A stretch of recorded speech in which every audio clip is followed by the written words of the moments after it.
One of the best pieces of advice I ever got came from an agent who rejected the book, but she gave me such great advice. I had originally written the book where Alexa Glock was a Kiwi, and that was hard, writing outside my own culture of being an American. So I switched Alexa to be an American. She's from North Carolina and she's working in New Zealand on a visa. And that way I can play up, I can play up the fish out of water. And she blunders and she doesn't know what yeah, nah, or the wop wops are, or somebody says chur and she's like, what does that mean? So that's a lot of fun. I really like making people laugh in my books. It's not a sort of a laugh out loud laugh, but people chuckle when they read my books. She's a pretty funny character. Hey everybody, welcome back to Living the Next Chapter. I have another amazing author joining us today. And I want you to know that writing a book can happen at any time in your life. And it's exciting when you become an author and you find your spot and you find something that's your new passion. And my author today is Sara, and we're going to be talking about her book, her journey, and how a trip at a place in another part of the world kind of spawned the idea of becoming an author. I'm so excited to have Sara on the podcast. Welcome, Sara, to Living the Next Chapter. Thank you, Dave. I'm so happy to be here. It's exciting. Tell everybody where you are right now in this big world of ours. And then I want to talk a little bit about another location that you were also at one point. Yeah, another great location. But I live in Durham, North Carolina. Excellent. Dirty D. Dirty D. There you go. I love it. But you went to another place in the world and found your author self, right? That's right. Is that true? That's right. Tell us about that. My husband had this great idea. He recently retired and I was still working, and I'm like driving off to work every day, kind of like, oh, he's staying home and I'm driving to my job as a middle school reading specialist, which was a great job, but still. And he kind of caught my vibe and said, hey, how would you like to take a year off and go live in New Zealand? And I'm like, well, we can't do that. How could we do that? But we just made it happen. And New Zealand wouldn't let us stay there a year. They only let you stay 9 months on a tourist visa, but we stayed in New Zealand. And when we first got there, Dave, there was this huge storm, like, I don't know, like a hurricane we have here in North Carolina. And my husband and I are looking at each other and we're like, is this normal weather or what? And the newspaper headline was, by crikey, it was windy. I'm like, okay, I love a place that has by crikey in their headlines. But the next day, the headline was much more gripping. The next day, the headline was, chances of finding tourists alive very remote. And during that huge storm, a young couple from Canada had rented a camper van, and they were driving across the Southern Alps in New Zealand, and they just disappeared. The chassis of their van was found 80 meters below, draped over a boulder. Her body was found a week later, and his femur was found 3 years later. And that tragic story just planted a seed in my mind that, you know what, people can just up and disappear in New Zealand. Wow. And when I saw my first molten mud pot, I had never been to anywhere where we had thermal activity like Yellowstone. And when I saw my first bubbling mud pot in New Zealand, I'm like, I have got to kill someone here. So when we came home from New Zealand, that's when I started writing a forensic series set in New Zealand. All kinds of inspiration I got from that beautiful, remote, rugged country. Wow. Like what an origin story to be for an author and a series of, wow. Okay. So had you written anything else like this in the past? I had been a journalism major, okay. And the big thing that helped me become a writer was read everything. Okay. But yes, I had written some for newspapers and for magazines. One of my favorite articles was for Dog Living magazine, and it was I want a dog and my husband doesn't. I love it. So I bet you can guess who won that one. I wonder. I wonder. I have some bets. I love it. It's amazing. Yeah, so newspaper writing about family and education and going through divorce. So I was kind of known locally for my columns.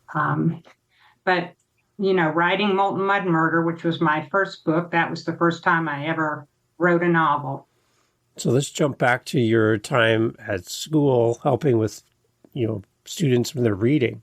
Any tips for a parent that's listening that would love to help their child fall in love with reading? I think especially for middle school kids and even later elementary, gosh, graphic novels are great. Graphic novels really support kids by having, maybe if you're a reluctant reader or a little below in your reading level, they support kids with the pictures, but they often have sophisticated themes that they're, carried through the pictures as well as the words. So graphic novels are a great way to entice reluctant readers. Okay, that's good. Because I think that's one thing that as parents, maybe we struggle with is trying to get our kids to fall in love with reading with everything that goes on in the world today and technology and everything, to sit down with a good book and to hone that skill of understanding how to read properly and process. I think that's something we need. That, right? We really do. We really do.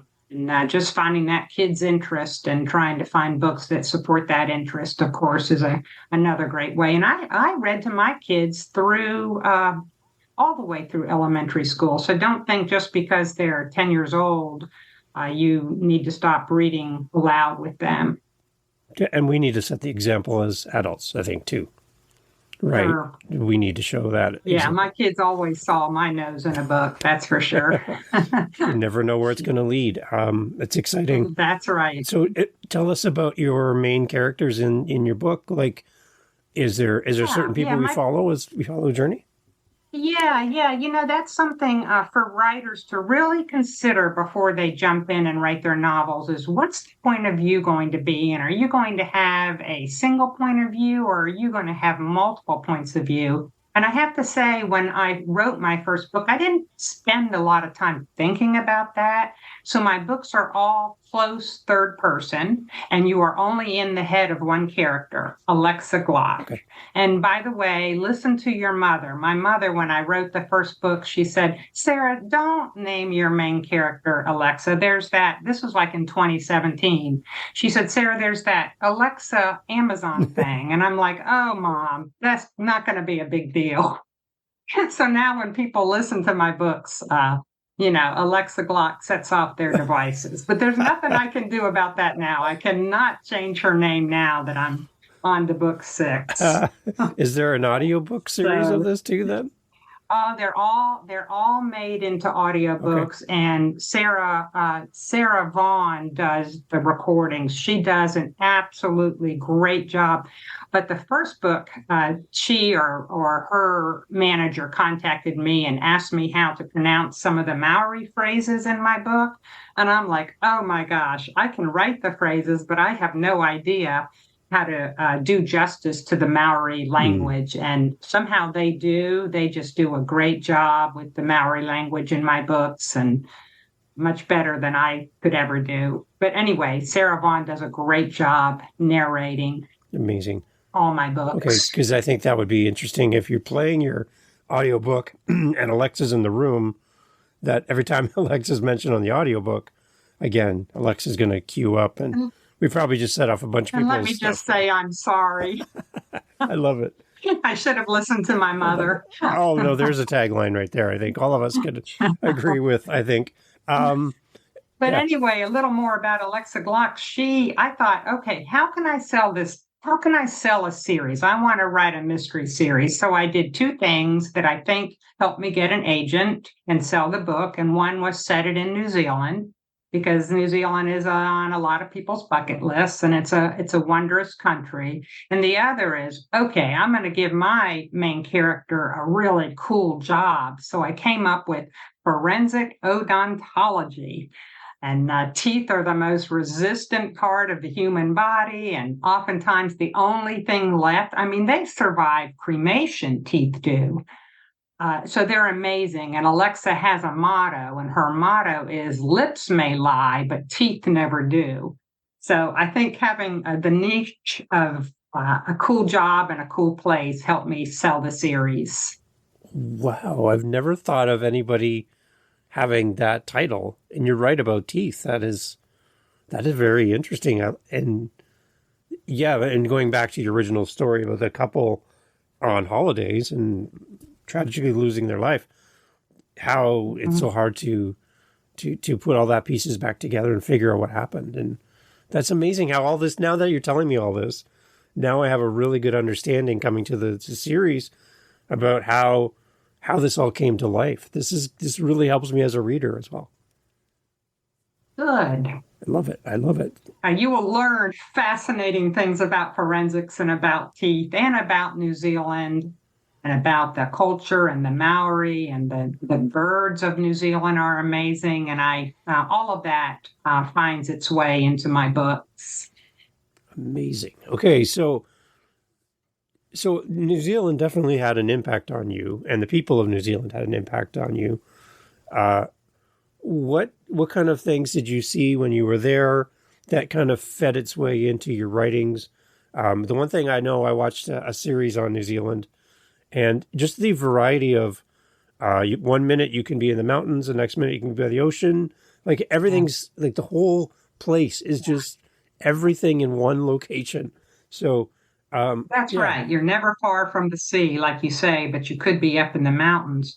So my books are setting driven. I start with the setting. Like when we were there, we lived a regular life. We went to a little stone church, and we had volunteer jobs, and we joined a gym and a library, but we did a lot of traveling. And my husband, we were planning a trip to Stewart Island, which I didn't even know existed. It's the third largest island. New Zealand is two islands, the North Island and the South Island.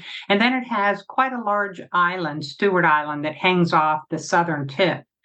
And we were planning a trip there. It's a large island, but only 400 people live there, and it's mostly national park. And we were going to do some hiking. But then my husband came up with this idea. He said, "Well, how would you like to go shark cage diving?" And I'm like, "What? Shark cage diving?" So the audience could see Dave's face right now. Speaking of teeth, yeah. But anyway, that was kind of my reaction. Yeah. But it's a mecca for great white sharks. They migrate there and stay there 6 months of the year, and they just kind of surround this island. And the locals have learned to respect and live with them. But two cage diving operations started in and around the year we were there. And the locals were seeing great white sharks in places they had never seen sharks before. They weren't letting their children go swimming, though why anybody would swim in that water, I don't know. It's freezing. They wouldn't let their children out in small boats. So there was this real tension between the locals and the cage dive operators, and of course the tourists that the cage dive operators bring in, and then there's, tourism's good. So there was this tension on the island. Literally, the locals wanted this to stop. So my second book, The Bones Remember, uses that real life tension as part of the theme for that book. And by the way, when my husband found out how expensive shark cage diving was, we went birding instead. Birds have, but there is a shark ravaged body that washes ashore in my second book. And one of the scenes in that book, it had to be the most fun scene, scariest scene I've written. And that's when Alexa falls overboard and the bad guy throws chum on her. And so that just thinking about that scene gives me nightmares. And throwing the chum was not my idea. That was my writing coach's idea. And I'm like, wow. So I wanted to call the book Chum, but but my publisher never likes my titles, so they switched it to The Bones Remember. But come on, what's wrong with Chum? Well, see, well, that's Uh, interesting that your titles get changed all the time too. I like that.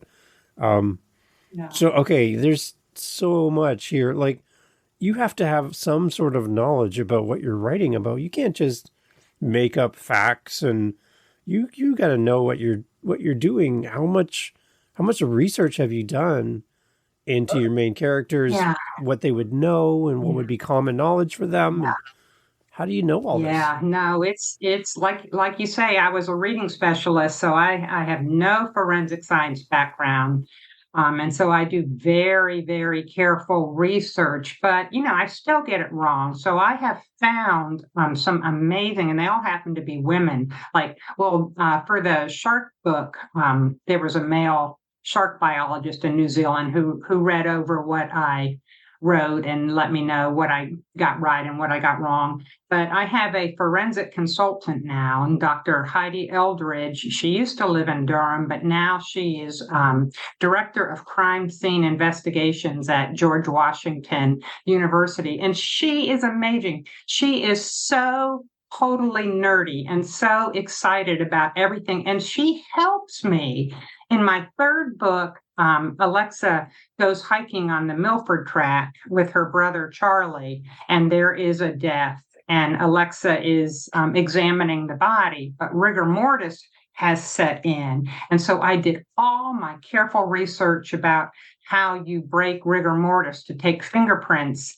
And so I came up with the hand boiling method. And I was just so excited to use this method where Alexa is dipping the the dead woman's fingers in a teacup of warm water. And Heidi read over that scene, and she this is what she said. She said, "I love that you brought in hand boiling method. This is a fairly new method that is still gaining widespread knowledge and acceptance, and it is so cool. That said, you're not using it right." And so she proceeds to tell me, so I couldn't use that great scene. And she says, if you're interested on how to break rigor, there are two main ways that are used. And do you want me to share that, Please. Dave? This is fascinating. Oh my Come gosh, on. this is so, I know, this whole forensics is so fascinating. So this is Heidi. The first is brute force. You essentially try to bend the wrist or fingers against the rigor,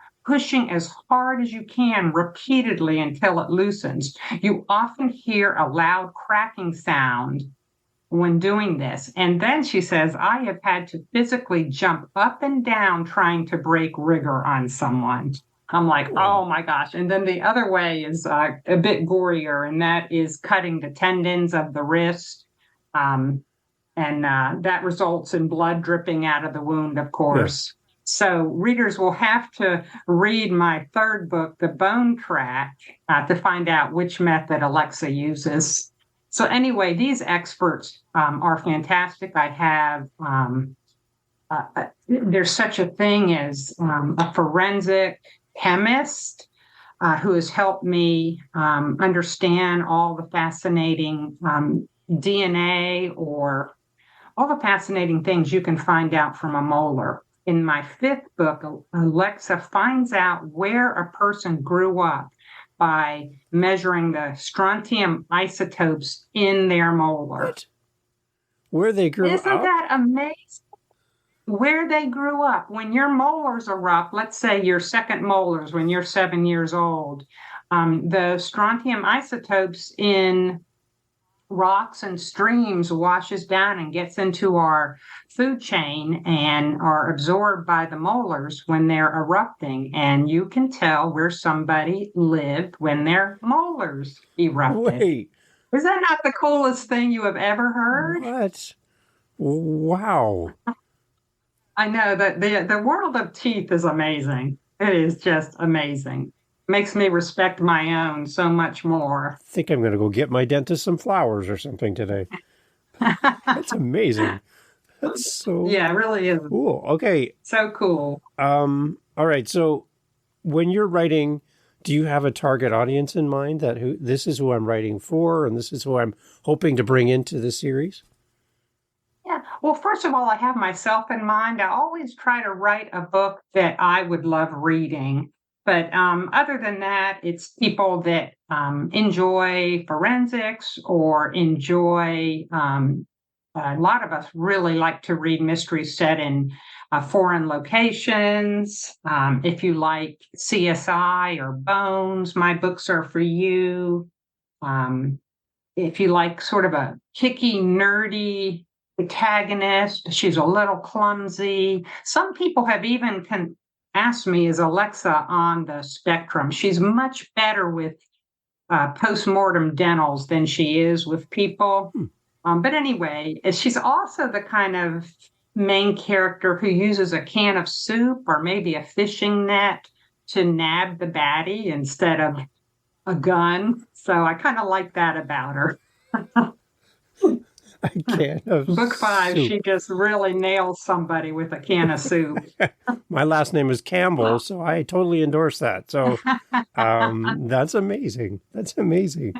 Okay, what brings you joy as an author then? Is it the writing process? Is it seeing somebody interact with your book? No, What is heck it? no. What is it? I came across I think it's a Dorothy Parker quote recently that said, I hate the writing, but I love having written. And writing is hard. So just all you writers out there who want to write a book, just set a time limit and make yourself stay at the computer for an hour. I mean, it's hard. Just push through. What gives me the most joy is doing book clubs. People invite me either via Zoom. I'm doing a Zoom book club this afternoon, or next week, Killer Coffee. We'll meet in person. To me, that is the most fun, is meeting with people who are reading my books. And I found out people check my forensic facts. Yeah, they do. They get on the computer and check after me. There you go. So even like somebody in law enforcement or detectives, they would enjoy this series as well. Anybody who likes police procedurals, sure, yeah. Interesting. You have a very wide audience for this then too. Do you ever find yourself being influenced by television, movies, other authors at all that kind of feeds its way into like the Tooth scenario? We can find your origin as an author based on some of the things that you find your inspiration from. One thing that really inspired me, and I had never read a C.J. Box book before, but C.J. Box has written a lot of books, and his main character is a game warden in Wyoming. And I had the pleasure of being in the audience at VoucherCon, listening to him speak. And he keeps a word count. He writes 1,000 words a day, and when he's done his 1,000 words, he's up and out of there. So that was a real inspiration to me. I had always kept a page count before, which is really misleading. It could be a lot of dialogue and not many words. So that's something with my book now. I'm writing my 6th book now, is I'm trying to be more deliberate about my word count, and it's helpful. It's hard writing. I have a contract for a book a year, and it's hard. It's really hard writing a book a year. So it's always on my shoulders for sure. Okay, so that's a motivation right there. Like a book a year.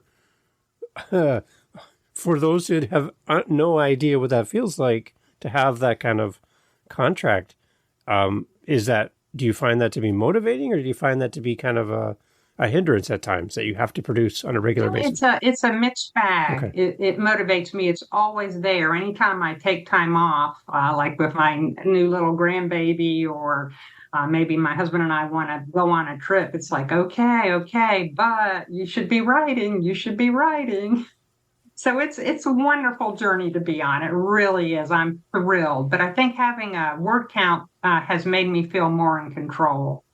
I can do this. Yeah. I'm tracking this. Any idea or plans to go back to the origin for all of this, back to New Zealand?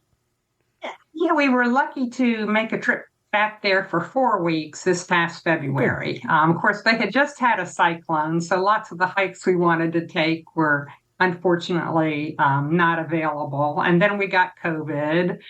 Um, so it wasn't the greatest return. My contract, I have a contract for 6 books, and if they renew the contract when I turn in book 6, I'll go back again. Nice. Wow. If it weren't so darn far away, oh my gosh, it's hard to get to New Zealand. Yeah, I think they did that on purpose. That's amazing, though. I love the idea of where you find your inspiration from, how you brought in the culture of New Zealand into your writings, because I think that honors the people that live there and shines a light on that beautiful part of the world. I think that's amazing. Yeah. And then the fact that you're so fact-based and that it's not you're not writing fiction in the sense that none of those things could ever happen, and you're learning, like That's you're right. growing as a person in the process. Oh, totally. I'm excited about getting up every single morning. It is fascinating. So amazing. And one of the best pieces of advice I ever got came from an agent who rejected the book, but she gave me such great advice. I had originally written the book where Alexa Glock was a Kiwi. And that was hard, writing outside my own culture of being an American. So I switched Alexa to be an American. She's from North Carolina and she's working in New Zealand on a visa. And that way I can play up I can play up the fish out of water. And she blunders and she doesn't know what yeah nah or the wop wops are, or somebody says chur and she's like, what does that mean? So that's a lot of fun. I really like making people laugh in my books. It's not a sort of a laugh out loud laugh, but people chuckle when they read my books. She's a pretty funny character. It's interesting because Alexa not knowing the culture also opens the door for a reader who doesn't know the culture, because we're asking the same question as a reader that she would. So we're learning as well, right? That's why that advice was so good from that agent. It was such great. So, readers, if you want to go the agent route and you get I have a whole book. My whole book is like entitled You Suck. And I have all my rejections. I got over 60 rejections when I was trying to find an agent. But, sometimes I got really good advice. They told me why they rejected it. And during that process of trying to find an agent, I would hone the manuscript over and over and over again. And but anyway, that was such good advice to make Alexa an American. I like it. I love it a lot. And you have a great little PR agency helping you. Hannah has been so awesome for bringing me great, amazing guests for my show. I love working with her one-on-one. As a host of a podcast, I want you to know that you picked an amazing person to work with. But talk a little bit about She is Hannah. great. Yeah. Spellbound public relations. She has just done amazing things for me. If when you get a publisher, your publisher will do some publicity for you, but not much, unless you're somebody really big like Louise Penny or someone. Yeah. So I supplement what Poison Pen Press Source Books does with me with Hannah. And, her idea was, let's do some podcasts. And I think it's just the best idea in the world. So highly recommend Hannah's Spellbound Public Relations company. She is amazing. And I'm biased because I'm the host of a podcast, but I do think that podcasting is great for the listener because they get to hear your voice. They've got to hear some of the behind the scenes of your series that they might not have known of when they see it. They see your series online or in a bookstore. They don't know all of the things that have gone into this, the passion, the journey that you're on, and all of that. And now it's like, I need this. I need these books. I gotta go get these books. So to that point, then, Sarah, where do we find everything? How does a reader, how does another author find you? One of the things, my Poison Pen Press Source Books publicist said is, you need to be on TikTok. And I tried TikTok and it was just too much for me. So I'm on Instagram. I am on, Instagram is Sarah Johnson Writes and Facebook is Sarah Johnson Author. That's also my website, Sarah Johnson Author, and I do a heck of a newsletter. It comes out once a month, and it's always got some cool forensic fact and some cool fact about New Zealand. I always, in fact, maybe I would like to interview you, Dave. I always have an interview with an author or somebody in the business. Wow. In my newsletter. But anyway, you can sign up for my newsletter on my website. Excellent. And now what's coming up? What's next? I want to make sure we cover a little bit, into the future. Tell us where you're at right now in your journey. Yes. So, oh my gosh, Alexa is on a glacier. So I'm writing book 6 and I'm calling it Fire and Ice. And I know they'll change that because they like to put bones in my title. But Alexa's a little clumsy. So what could go wrong, with being on a glacier with Alexa Glott? But what's happening is climate change is melting our glaciers and really, really quickly and sadly. But mountaineers who have gone missing are popping out of glaciers all over Alaska and New Zealand and the Alps. So Alexa's called to a glacier when a body pops out. Book 6 is going to be great, but then I don't know whether they'll renew my contract or not. So that's a mystery. And if they don't, I'm going to be okay with it because there's another book I'm just dying to write. It's a women's fiction book. It's a love story set at a retirement community. It involves dogs and bossy 52-year-old daughters. And so either way, I'm going to be good. So one last question for you. If Alexa was able to walk into the room right now and sit down here with you on the screen, and you could have a conversation with her, what question would you ask her that you don't know the answer to right now as the author? Oh my gosh. So, I love a forensic mystery that has just a little bit of romance in it.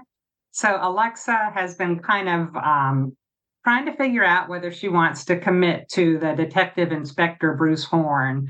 And I want to know whether she wants to commit. I don't really know. So I would say, Alexa, what are your plans with Bruce Horn? Are you going to stick with him, even though he has two teenagers and you're afraid of teenagers, or are you going to push him away like you usually do? So maybe Alexa could tell me that. See, now that would be a great conversation to be a fly on the wall for. I'd love to be a part of that as well. That's amazing. So give our best to Alexa. We're cheering her on in her next journey, her next adventure. And I hope there's many, many, many more of these, because I can tell that this lights you up and gives you joy, and you love writing for your audience, and you're building community around what you're doing. And that's more than anyone could ever ask for. So I'm so excited for you and the journey. I'm glad that we get to connect and have this conversation. And I would love to keep you in our plans for the future and come back and give us an update on where you're at. Okay, would that be possible? And I want to thank you. I mean, you're helping us readers and writers and authors, spread the word. So I really appreciate you and your podcasts. Amazing. So everyone, you've got all the information. We'll also have it in the show notes, so you can click right through on your phone and go straight to Sara. Go out and support Sara. Buy the entire series. Buy them all, audiobook or physical book. And then not only buy them, leave an amazing review for each of the books in the series. And don't do great author, good story. Like, actually give us a really good review here. Come on, you can do this. You can be your writer yourself by leaving a great review. And wherever you buy your books, make sure that you support our local authors and the journey of them. You can see and you can hear in Sara how important this is to her. So we can do that as readers and fellow authors. Let's support each other and support Sara. So Sara, thank you so much for being on the podcast. Oh, this has been so much fun, Dave. Thank you.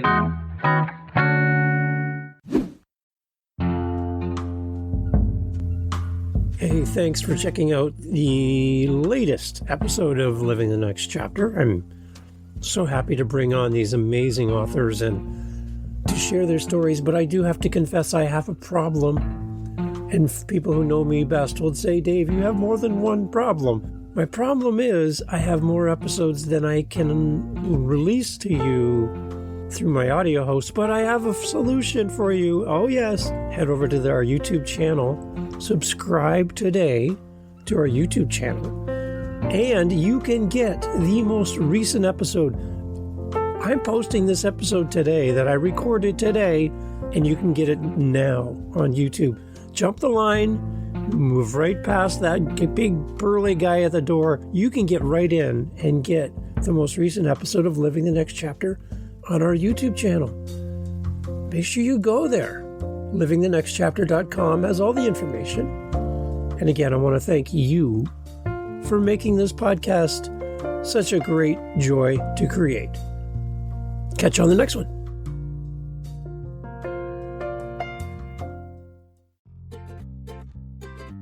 Are you searching for your next favorite author? Then Book Banter with Dianne Burckhardt is the podcast for you. We have amazing guests from indie authors to traditionally published authors and every hybrid in between. If you're an author, we have something for you too. Besides being able to be a guest on our show, we also pepper our lineup occasionally with publishing industry professionals like editors, publicists, marketing coaches, and so many more are coming. So be sure to check out Book Banter with Dianne Burckhardt, Book Talk Podcast, with new episodes dropping every Wednesday. You can find us on the major streaming services or on our own website, burckhartbooks.com/podcast. Be sure to subscribe today so you never miss an episode, because if you love books like we do, you do not want to miss this podcast.